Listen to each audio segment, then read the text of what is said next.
Happy Thursday, Rob CWV back again with you for week 23 of the NASCAR's Cup and Xfinity heading out to Michigan, the famous Irish show. There's really nothing there. The big thing on Michigan International Speedway is it is definitely near the prison. So you've got that going for you. Good week in NASCAR, good season NASCAR so far. 23-12 on our video picks since the All-Star break. Remember, anything that's an official pick is in a red font next to my face. That's how you know what it is. And understand that what we're throwing out here, this is nice, vanilla, bread and butter, chalky stuff. One unit plays, nothing complicated. We talk about our long shots. They're not official picks, and that's why last week went so well if you listen. If you read between the lines, understand with NASCAR, it's like betting golf. You're going to have guys win the race some weeks that are 10, 20, and in this case last week, 65-1 if you bought in pre-race. Well, we did some of that. We went 2-2 on our standard picks, so kiss your sister, throw away a couple pennies, tiny part of a unit, whatever. We're up huge for the season. But here's what happened. Our picks, we hit 2 of the 4. We gave you the Denny Hamlin top 5 at a chalky plus money, plus 105, hit that one. Fantastic pick, Sam Mayer over Connor Mosack in a matchup in the Xfinity race at Road America. And we said to you in the subtext, we said, Sam Mayer, this is a home game. Sprinkle on him to win. Sprinkle on him top 5. In fact, I said something really, really smart right here. I like Sam Mayer over Connor Mosack. Mayer minus 115 over Mosack. It's on Betfred. It'll probably pop up other places. They're both priced around the same. They're both in that minus, rather plus 2,500, plus 3,000 area. I would sprinkle very, very lightly on Mayer to win the whole thing. Mayer? Okay, so what'd Sam Mayer go and do? He goes and wins his first career race. We gave him to you. Sprinkle 30-1. He qualified great, cut that in half down to 14-1, and was a big winner in race. Talked to our subs as well. Had Mayer over Chandler Smith, who's a guy I'm usually riding with every week. Mayer trounced him. Chandler had a big wreck. Thankfully, he's okay. So those are your winners. Your losers in Cup. We had a Gibbs over Bubba matchup. They ended up finishing about 3 places apart in the teens. That one moved up. After we gave it to you, you got a bunch of CLV, but CLV does not put the delicious Triscuit crackers into your mouth. Instead, Bubba torch qualifying was great and then lost the race with pit stop problems and whatnot. We'll talk about this Richmond race in more detail, but that didn't work. And for second week, we're facing the fan on Alex Bowman top 10 at huge plus money, plus 180. Didn't happen. And he's run out of time to win a race. And I'm personally going to throw a little on Bowman because I'm obsessed and made me so much money the last 2 seasons. He's a plus 200 top 10 this week. I'll nibble on that probably. I'm not going to make that an official pick because I don't want to get you in any more trouble when I make mistakes and get man crushes on dudes, even if it's the 4th team from Hendricks. So what happened to Richmond last week? The winner was Chris Buescher. We didn't give you Buescher here. Talked to him a little bit about him to my subs. That's a whole different matter. Buescher and his teammate Brad Keselowski are honestly, that RFK team is probably the second best Ford team this year. Harvick's on his own at SHR. It's basically the Penske's and the RFKs right now. And Keselowski was top 10 all day, opened at 6,500, but he was one of the guys. There were 3 or 4 guys in the practice. It was a very weird qualifying day. There was weather, there was temp change, there was weird grouping with qualifying. So qualifying didn't mean much. But there was a lot of good data in practice that said a few guys were hidden that were very, very good. Bell, Almirola, but especially Buescher and his teammate Keselowski. So race gets started. He sits top 10 all day. He and Keselowski do. And in race, we start buying. And I would love to be on your shoulder for all the in race and tell you how to be a great trader, because I'm a great trader. But the problem is I can't operate your futures terminal during the race. You have to be there looking at 7 books at once, find the price discrepancies, and buy them. But all through the race, we bought and we added on to the guys we were talking about. Bell faded early, got to 20, bought some Bell. Almirola had the fastest car on middle longer runs, bought a ton of him in race at 30 and 40. Keselowski, same thing, bought a bunch of him at 30 and 35. The one that worked was Buescher. And despite him staying in the top 10 all day and looking really racy and competitive, he actually got cheaper in the race. Race started around 3:15. At 4:32, we were still buying Buescher at 80-1, 8,000, and continued to buy him down through 6,000, 5,000, down to 3,000 about an hour later when they basically stopped taking these things. But big picture, Keselowski and Buescher jumped the pit strategy, went in early around lap 280, got to the lead. Kez had a bit of a mishap in his pit, or else he probably wins this race over Buescher. We would have had money on both. But Buescher is really your first big long shot winner this year outside the Chicago street race. 66-1, probably the price you got pre-race. Some of us got 8,000 in race. It was awesome, and that puts him into the playoffs. He's a guy who wins one race a year, but it varies where he runs it. It was Bristol last year. He stole a Pocono many years ago when the race got fogged out. No kidding. The big picture, Buescher wins. We go 2 for 2. We give you the winner in the Xfinity race, and I think we talked about the trucks. We didn't give you any truck official bets, but I did say go get Carson Hocevar. Go get him. Top 5, sprinkle to win. What did he do? He won at 10-1. And he's a guy who qualified well, took from 10 down to 8. I bought a bunch of top 5 plus 140, told my subs to do it. That went great. So last week was a really, really good weekend. It was vanilla on our normal 1-unit picks.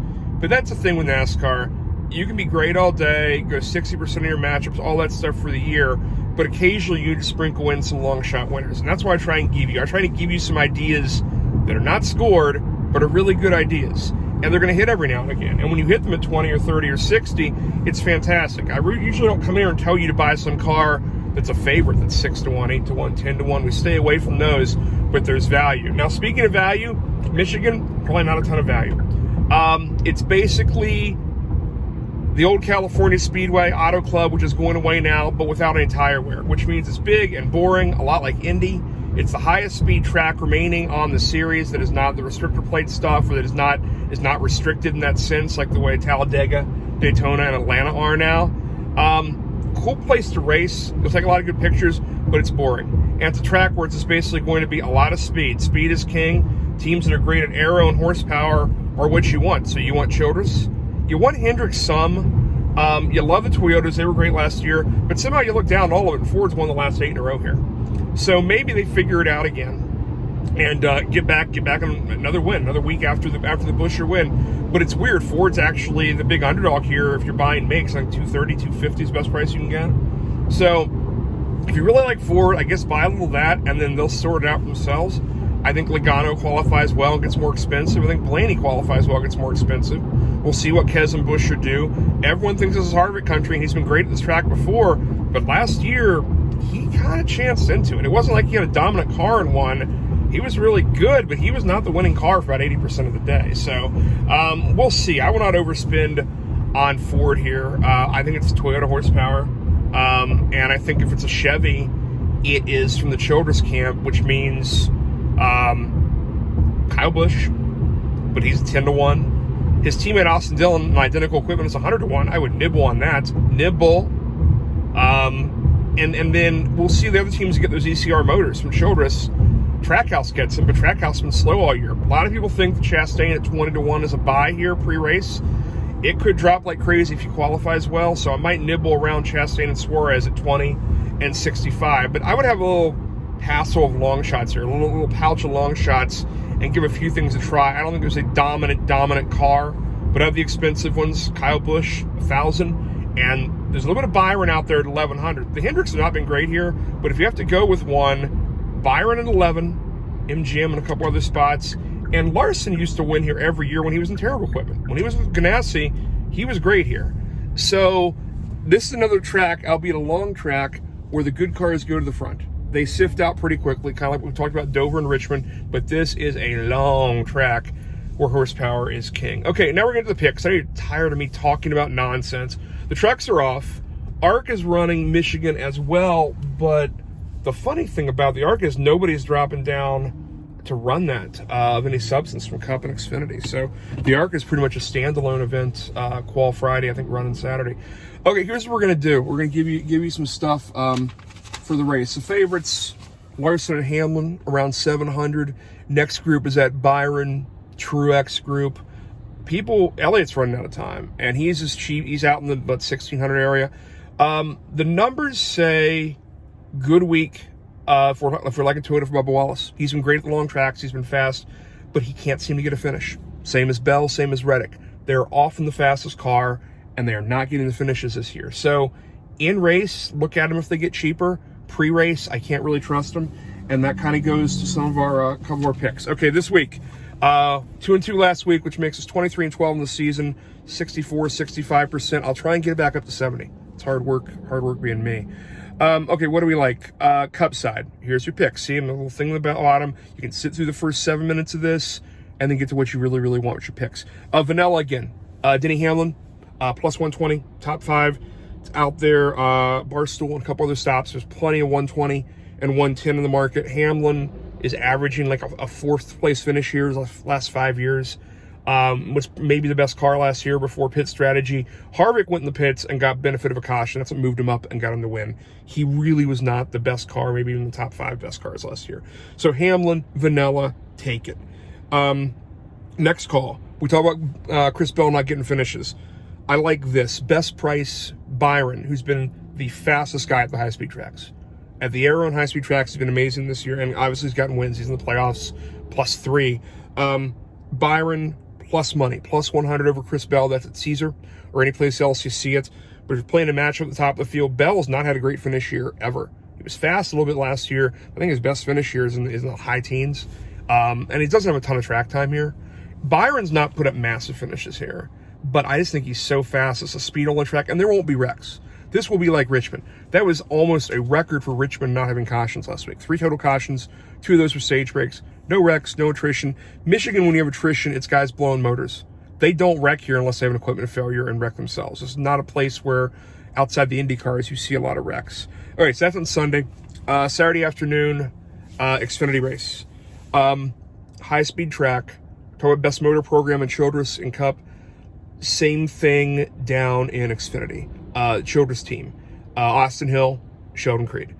Austin Hill's great at big tracks. He's one of the best drafting guys, high-speed track guys, plate track guys. Michigan's not a plate track, but Austin Hill sees the air like people think Dale Sr. did. He's fantastic. A real threat to win this race. So Sprinkle, not an official pick. It's not over here in red yet in the font. But he's 800 or 850 out there by some pre-qualifying. That will go down. The vanilla pick I'm putting in red over here is Austin Hill, plus 140 top 5. That feels like a gimme. And he is averaging a finish, I think, average finish like 4.5 in his last 12 races. He has not had a DNF or just an absolute choke job since I think Circuit of the Americas very early in the Xfinity season. And he's good in every track type. But barring a mechanical, Austin Hill, top 5, plus 140. Sprinkle on the win. Sprinkle on him in other matchups where you get him plus money. There's a plus money with him, I think, over Barry. I think there's a plus money out in the market over Custer. You can try any of these in case you can't get these other bets. My favorite Hill bet, actually, but it's hard to find. It's not a lot of books are carrying it this week, and it's new. A couple books started giving best of the make bets, so fastest Chevy, winning Toyota, or whatever in Xfinity races. Not a lot of places are doing that. It's popped up at a couple of them this week that are based off the Superbook odds or the other places using that set of odds. Austin Hill, top Chevy, 400. That means he's got to beat, effectively, Allgaier and Barry, and not much else of substance. Other thing about the Xfinity odds, Allmendinger was going to run that 10 car for Colleague. He's out this week. It's going to be Ross Chastain. I don't think it changes things a lot. Allmendinger had opened around 1,000, 1,100. I think Chastain will be there as well. But I think the odds of Chastain getting a finish, essentially a top 5 finish, are lower. I think AJ is better at car management, and Ross will not be as worried about getting a great finisher. He's not playing for points, so it's not going to be safe for Ross. It's going to be risky Ross. So that's one thing. The other one we like, and this sounds a lot better than it is, but I'm such a Chandler Smith stan. Chandler Smith, minus 110 over Hocevar. Hocevar is moving up maybe to Cup directly from Trucks next year. He's getting a few races in that 7 Spire car, this kind of an all-star car, the circulating guys through.